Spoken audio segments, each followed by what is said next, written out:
মাছটা আগে পাততে পারে।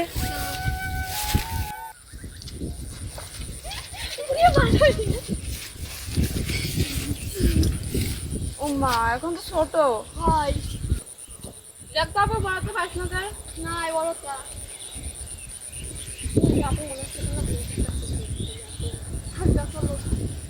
এখন তো ছোট আপু।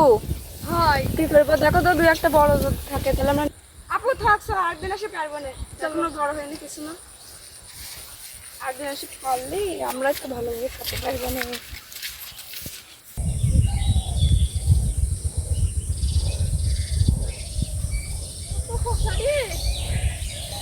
আপু ছেড়ে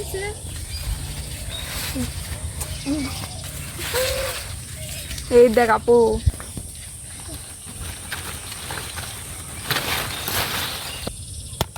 আপু দেখো তো আর কোন জায়গায় আছে। আপু দেখো তো আর কোন জায়গায় আছে, ছেড়ো। আমি একটা পাইছি এখানে। আপুরে পাতারি আই রে, ওরে বাবা রে, আমরা কিসের মধ্যে ঢুকলাম রে? কত শসা দেখ আপু, এইটা দেখ কি বড় বড় শসা। ওই যে সামনে কত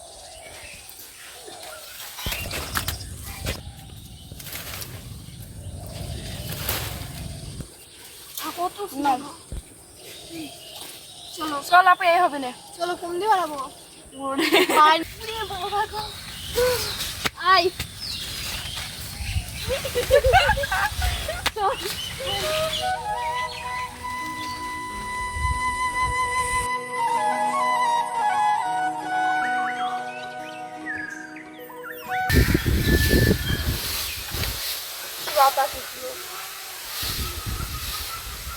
মাঠ থেকে শসা তুলে নিয়ে আসলাম, এখন শসা দিয়ে আর বাটা মাছ দিয়ে রান্না করব।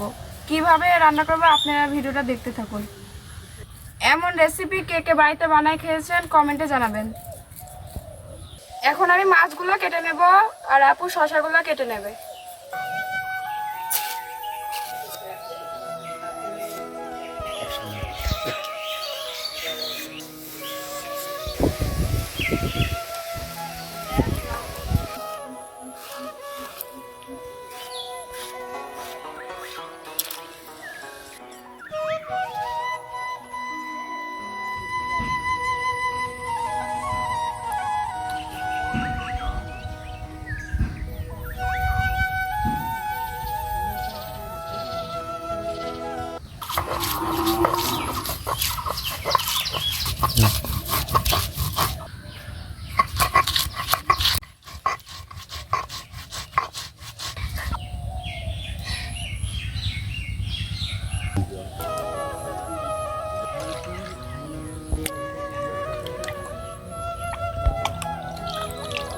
ঝাল, পেঁয়াজ, রসুন, জিরা বেটে নিয়েছি আর মাছগুলো কেটে পরিষ্কার করে ধুয়ে নিয়েছি। এখন আমরা রান্না করার জন্য রেডি করে নেব।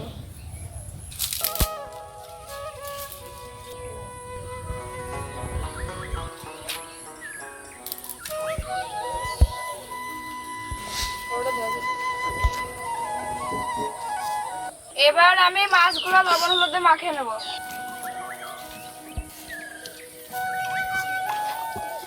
এখন মাছ ভাজার জন্য তেলটা দিয়ে দেবো।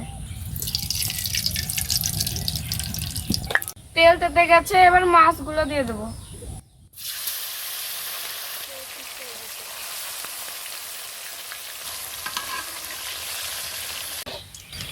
মাছ ভাজি হয়ে গেছে, এখন তুলে নেব।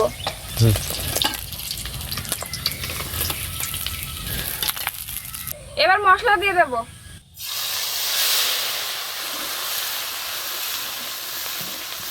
এবার লবণ হলুদ ঝালের গুঁড়ো দিয়ে দেবো।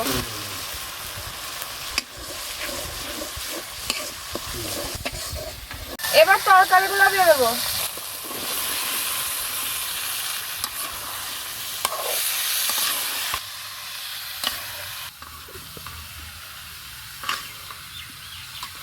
তরকারি কষানো হয়ে গেছে, এবার পানি দিয়ে দেবো। এবার মাছগুলো দিয়ে দেবো।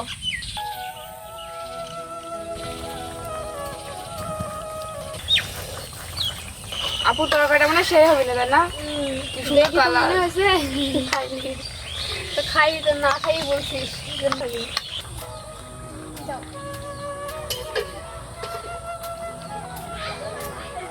তরকারি হয়ে গেছে, এখন নামিয়ে নেব।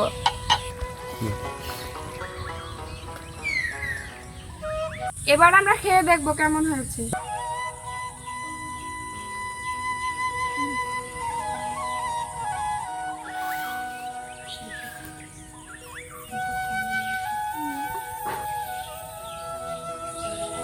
সেরা ছিল।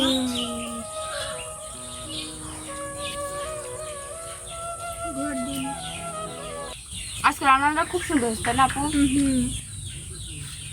আপনারা এইভাবে রান্না করে খেয়ে দেখেন, খুব সুন্দর লাগবে। আর আমরা মাঝে মধ্যে এমন রেসিপি রান্না করে খাই। আমাদের শসা আর মাছ রান্নার ভিডিওটি যদি ভালো লাগে একটি লাইক করবেন। আর এতক্ষণ আমাদের ভিডিওটা দেখার জন্য ধন্যবাদ।